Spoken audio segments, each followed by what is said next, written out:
Pero se lo puede prevenir, la hipertensión pulmonar se la puede prevenir.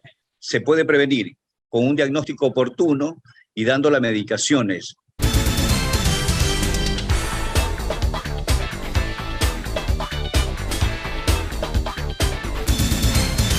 Mañana se conmemora el Día Mundial de la Hipertensión Pulmonar, una enfermedad que la padecen más de 25 millones de personas en el mundo. Hipertensión pulmonar. Doctora, ahí sí me dejó en la nada. Cuénteme. En la nada. Bueno, el 5 de mayo se conmemora por un niño, el primer niño que falleció de esta enfermedad hace más de 30 años, que es de hipertensión pulmonar. Y empiezo así porque la hipertensión pulmonar afecta a todo grupo de edad. Okay. Desde niños que nacen con cardiopatías congénitas y desarrollan hipertensión pulmonar, adolescentes que tienen algún grado de una enfermedad o incluso por trastornos ocupacionales, por su vida, su sentido de trabajo, pueden desarrollar hipertensión pulmonar. Las pacientes con enfermedades del tejido conectivo, llámese a las enfermedades de esclerodermia, llámese a los pacientes con lupus eritematoso, todos esos pacientes desarrollan hipertensión pulmonar. También tenemos el grupo de pacientes que tienen daño del compromiso pulmonar en sí, y después hay una serie de enfermedades, por ejemplo, en África se ha demostrado de un parásito que se llama el esquistosoma, que produce también hipertensión pulmonar. La hipertensión pulmonar, ¿qué es? Porque eso fue lo que usted me pidió. La hipertensión pulmonar es, así como existe el organismo, la circulación sistémica, es decir, la presión arterial que todos conocemos. Dentro de la caja torácica existe la circulación pulmonar, es decir, la sangre del lado derecho del corazón que llega sin oxígeno, va al pulmón, toma oxígeno y regresa al corazón, y del corazón ya sale con oxígeno para el resto del organismo.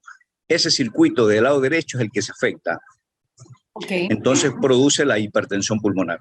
¿Y hay mucha gente afectada con hipertensión pulmonar, doctor, estadísticamente hablando?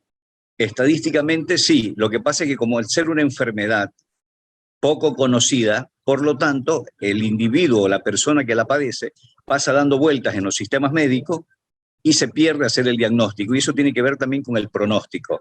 Por eso es una manifestación clínica de la enfermedad la falta de aire, más aún en esta época de pandemia. Entonces, lo que se recomienda es que todas las personas que tienen sensación de falta de aire consulten al especialista, al neumólogo, por ejemplo, al especialista de pulmón, que se haga una espirometría para poder hacer un diagnóstico muy temprano de esta enfermedad. Ok, ahora, ¿se conmemora para qué? ¿Para que la gente se cuide y que no te dé esta enfermedad? ¿Uno puede prevenirla, doctor? En estos momentos tenía alta mortalidad. Hoy en día existen muchos medicamentos, casi el número de 8. El país tiene 1, y ese 1 es de poco acceso. Ese un medicamento que tiene es el sildenafil o el tadalafil, que es conocido como el Viagra. Pero aún así el Ministerio de Salud no lo provee a todos sus... ¿Y para esto fue creado el Viagra? ¿Para este tipo En sus partes de inicio sí, porque tiene que ver, fue una droga elaborada para los pacientes con cardiopatía y terminó siendo utilizando para otro tipo de eventualidad. Ok, perfecto. No me voy a ir con otra pregunta, doctor, no se preocupe, no se la voy a hacer. Bueno, doctor, entonces, ¿pero se lo puede prevenir? ¿La hipertensión pulmonar se la puede prevenir? Se puede prevenir con un diagnóstico oportuno y dando las medicaciones. La medicación adecuada, con 3 vías de tratamiento, uno puede ya mejorar la calidad y la mortalidad. Los medicamentos que existían hace unos 4 años atrás solamente mejoraban la calidad de vida. Ajá. Entonces, todas estas campañas a nivel mundial, que se ocurre justo en esta semana, a partir del 4, 5 y 6 de mayo, está condicionada para esto. Mire que en el país hace unos 6 años hicimos un grupo de pacientes que presentaban esta enfermedad. Y uno de ellos era, por ejemplo, la señora Mariana Soria, que formó un grupo, porque ella padecía la enfermedad, y ella formó un grupo de pacientes y solo se reclutaban, y entre ellas iban al ministerio a tocar la puerta para que les den la medicación. Hoy en día el grupo está desapareciendo, porque están cansados de tocar las paredes y no tienen la medicación, y aparte porque han ido falleciendo muchas de ellas. ¡Wow! Y entonces, pero es por este tema de la escasez digamos, de medicina. Por la escasez de medicación, por la escasez de medicación. Pero como, ¿y el Viagra no se consigue facilito? Sí, pero no son el Viagra en sí, más los otros medicamentos. Los otros medicamentos son costosos. Mire usted, la doctora Pilar Escribano de España, de un centro en Madrid, ella dice que se gasta más de $60.000 al año para el tratamiento de estos pacientes. Entonces, son pacientes de una enfermedad muy costosa que no se la puede, no la puede recibir. Ya. Y el paciente que recibe poca terapia y el paciente que necesita los 3 medicamentos que se dan para esta enfermedad se gasta casi $200.000 por año. Ya. ¿Y es una enfermedad crónica, degenerativa, o es una enfermedad realmente pues que te fulmina y falleciste en poco tiempo? Es una enfermedad que aparece y se va desarrollando. Okay. En la medida que se desarrolla, si tienes todos los triples tratamientos y todo el tratamiento, mejora su calidad de vida y el pronóstico. Pero la mayoría de las personas, y en nuestro país, no lo tienen. De México para abajo, solamente países como Colombia y Argentina casi tienen el triple arsenal de medicación, y también es un poco difícil poder acceder a ese medicamento. Dios mío, doctor, qué cosa. Uno lo que no podría creer es que no hay medicamentos para ciertas enfermedades, ¿no? Sin embargo, Sí. pasa. Lo que pasa es que esto tiene que ver mucho con la prescripción de medicamentos. Al ser una enfermedad rara, ¿Ya? la industria farmacéutica le pone un precio muy alto. Si hubiese sido común como la hipertensión arterial sistémica, los medicamentos bajan de precio. Entonces, estas son las cosas del sistema del mundo que vivimos, que son medicamentos costosos para poca población. Claro. ¿Y enfermedades raras hay? Esta es una enfermedad rara, el grupo 2 de las enfermedades cardíacas de enfermedades raras. Existe esa clasificación de enfermedades raras. Ok. Doctor, ¿cómo va el tema del síndrome de Kawasaki con los niños en relación al COVID? ¿Eso ya El pasó? síndrome del Kawasaki, hubo mucha incidencia en el año pasado a nivel del ¿Se hospital, acuerda? hospital Alejandro Mann. Sí, tuvieron mucha incidencia, pero se ve, ya ha disminuido un poco más. Ya no hay tanta información sobre el Kawasaki dentro de los otros hospitales ni en el mundo. Lo que pasa es que lo que pasa con el COVID es que realmente evidencia científica y descubrimiento de lo que realmente es, no hay. Hay copia de tratamientos, te funcionó esto, entonces le saco copia de lo que hizo este médico y capaz que otro médico quiere hacer lo mismo. Pero hay fotocopias de Exactamente. tratamientos que supuestamente han dado resultados. Pero Son medicamentos, pero depende de la variabilidad de respuesta de cada individuo a las claro, ciertas terapias. porque usted me dice que el síndrome de Kawasaki, bueno, se dio el año pasado y este año no, entonces no era COVID. No era COVID, pues, doctor. Exacto, porque hay por lo que produce que el Kawasaki en sí es una inflamación y hay que hacer Esa biopsia función de la pared perfecta, vascular. resulta que era COVID, claro. Incluso a los pacientes que se sospechaba que tenían COVID, no a todos se les puede hacer una biopsia de la arteria, como para decir, tiene un proceso solo inflamatorio. Claro. Se ha descubierto algo con evidencia científica que tenga relación entre el COVID y el corazón, doctor, usted que es cardiólogo. Existen marcadores dentro del corazón, pacientes que se afectan con el COVID, más se veía el año pasado también, más se veía el año pasado, infartos agudos de miocardio en pacientes que no tenían antecedentes de tener factores que condicionen o que lleven al desarrollo de infarto, como el tabaquismo, la diabetes y pacientes más jóvenes. Se veía el infarto. En otros se producía infartos porque el paciente se le bajaba la presión, porque se ponía deshidratación, porque se deshidrataba. Entonces son otro condicionante, otra forma de presentar infarto.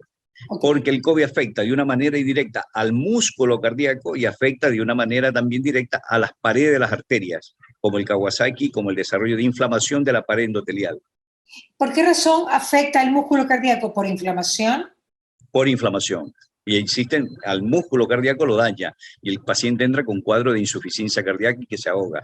Entonces, ahí se mezcla la parte cardíaca a la parte respiratoria. Hay pacientes que necesitan asistencia respiratoria mecánica y soporte de aparatos mucho más avanzados, como el ECMO, que por eso es que el ECMO hay muchos pacientes que se han aplicado esta máquina al corazón-pulmón y que han ido hasta el exterior. El ESMO. El ECMO es oxigenación extracorpórea de oxígeno. Son los pacientes que se les daña el pulmón, entonces ellos necesitan de una máquina para que les dé el aporte de circulación extracorpórea de oxígeno. Doctor, usted que es un doctor curioso, que es cardiólogo y que está en uno de los mejores hospitales del Ecuador, no hay duda, y con mayores casos de todo, porque el de Luis Verdaza, el que no ha estado en la emergencia de Luis Verdaza creo que no puede ser doctor, pues obviamente quería preguntarle, ¿qué evidencia ha podido rescatar de los pacientes con COVID que han llegado? Yo sé que usted no los trata directamente por ser cardiólogo, pero como enfermedad también, puede como tema secundario, porque el corazón también se afecta en el COVID. ¿Qué evidencia usted real puede darle a conocer al público? Usted diga, esto sí le pasa. Ya sabemos de las tormentas de citoquina, ya sabemos que afecta el pulmón, ese tipo, ya no me repita lo que ya sabemos, aunque es increíble, doctor, cómo la gente todavía no sabe. Ayer que hablaba con un doctor de Quito que es docente en una universidad, me decía, tú tienes idea, la gente no sabe, no conoce por qué se transmite el COVID todavía. O sea, es increíble cómo la gente todavía puede no lavarse las manos a cada rato, no usar alcohol, aunque hay gente que, bueno, pero por si acaso, pero realmente la mascarilla y el lavado de manos, hay gente que todavía no la entiende. Y realmente le digo porque hay gente que no sabe. Ahora, eso más, pongámoslo a un lado, eso ya lo hablaré. Como comunicadora estaré todos los días dándole a la gente sobre este tema de lavarse las manos, usar mascarilla y distanciamiento social. Hoy día estuve antipatiquísima con un chico de RTS, pobrecito, que me fue a abrazar, a saludarme. Le dije, no, ¿qué te pasa? ¿Por qué me vas a abrazar? Pero es que, y me dije, ¿por qué? ¿Cómo que por qué? Estamos en pandemia. Probablemente le caí pésimo, qué pena. Pero doctor, vamos a la evidencia. Vamos a la evidencia que quiero hablar con usted. ¿Qué le puede usted comunicar a la gente que nos está escuchando que sea una novedad y que tienen que poner asunto, como decimos en Manaví? Lo única evidencia que existe es en lo que usted repite: distanciamiento social, utilizar las Es lo mascarillas único que funciona. y utilizar el alcohol o lavado de manos. Lavado de manos cada 2 horas es lo único que está. Después el resto ya no existe más. Es lo único que nos va a permitir. El tema es que, aparte de esto, el crecimiento y el desarrollo de las cepas que van mutando, eso es lo que complica a todos los pacientes y depende de la variabilidad de respuesta de cada individuo, cómo están sus defensas de cada individuo para que responda a la agresividad de este virus. Ok, pero cuando los pacientes caen en el Luis Vernaza, ¿qué evidencia hay de cosas que realmente pasan? Porque la gente habla Nada, de todo. No hay ninguna evidencia. Es no un virus existe, tan raro. Un no virus existe. de incógnita, un virus que es como un fantasma. Es un virus como ciertas mujeres. ¿Cómo? ¿Cómo? Doctor, no se ponga pícaro. Yo sé que usted es pícaro, pero no se ponga pícaro. ¿Cómo? ¿Cómo? Incomprensible. Incomprensibles, inentendibles. Entonces todo Ya. eso afecta y no se puede decir que, es más, mire que hay gente que se presenta con cuadros diarreicos. Entonces, Exacto. hoy en día, cualquier paciente con cualquier síntoma, paciente es portador de COVID. Y lo primero que tiene que hacer es identificar si tiene o no tiene el virus con el hisopado. Sí, doctor, pero el dengue lo están confundiendo con el COVID. Ahora que hay dengue. Ahora hay dengue. Había bajado la incidencia, nosotros teníamos poco dengue. Sin embargo, usted ve que todo esto hace que aumente. Mire, esto también se recuerda usted, el virus del HIV, no había tuberculosis y había después los pacientes que se complicaban con tuberculosis pulmonar, y más, la tuberculosis pulmonar era que los mataba a los pacientes igual. Entonces, tenemos que aprender a cuidarnos y protegernos. Ya, porque bajaba la inmunidad y le daba tuberculosis, ¿cierto? Y ahorita, Exactamente, sí. ¿por qué usted hace, digamos, una analogía? Porque ¿Por qué? Porque las enfermedades e infectos contagiosos vienen causadas por el hombre. Y esta historia tiene que ver con la historia de la humanidad. Y la historia de la humanidad es que cuando los primeros, hace 200 años, el origen, el ser humano era nómada, vivía de la caza, vivía de la pesca. Entonces, el hacinamiento, el estar involucrado. Y después vino la reforma, la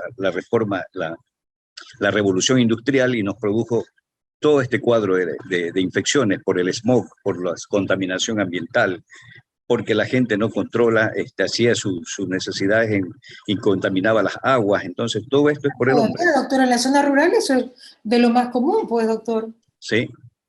Eso Sí, lo que pasa es que, y esta es la forma de vida que nosotros tenemos. Entonces, la gente que tenía agua potable empezó allá no enfermarse. Por eso había una reducción de la mortalidad infantil en aquella época. Pero con la revolución industrial que vino, la hamburguesa, vino las comidas chatarra, la gente se enferma de otra enfermedad que se llama enfermedades crónicas no transmisibles, como la obesidad, el fumar, el alcohol. Todo esto genera otro tipo de enfermedades. Claro. Y todo esto es causado por el hombre. Claro que sí, doctor. Ya para finalizar, en el Luis Vernaza, ¿qué experiencia ha tenido con el plasma de los pacientes que han tenido COVID? Sí, eso está a cargo del doctor Sabando, que creo que usted también, yo la sigo a usted, y veo que lo ha entrevistado, entonces él tiene mucha experiencia. ¿No nos puede dar un adelantito para luego entrevistar al doctor? Desconozco totalmente yo sobre el tema del plasma. Sé que se utiliza mucho, hay escuelas en la Argentina que lo están promocionando bastante y que supuestamente el paciente de grave condición clínica les ha dado buenos resultados. Ok, perfecto. Muchísimas gracias, Sonita. Voy a hablar con Sonita también para que nos hable el doctor Sabando sobre el tema del plasma, que realmente la gente todavía quisiera dar plasma para poder ayudar a los pacientes que lo necesitan. Aunque en Estados Unidos lo del plasma ya no es una gran necesidad ni lo están utilizando mucho, ¿ah? Sí. Esto parece que depende de las universidades, sí. Depende de las universidades, así es. Bueno, doctor, muchísimas gracias. Como siempre, un gustazo verlo. Marilita, un placer. 2 veces hoy día. Sí, un beso enorme. Cuídese mucho. ¿Qué pasa con Mariela? Llegó a ustedes gracias al auspicio de Nature's Garden, Eucamiel, Inmunolif, Magnesio Leaf, Calipto, Ceviches de la Rumiñahui, Banco del Pacífico, CNT, Interagua, Produbanco, Claro, UTEC.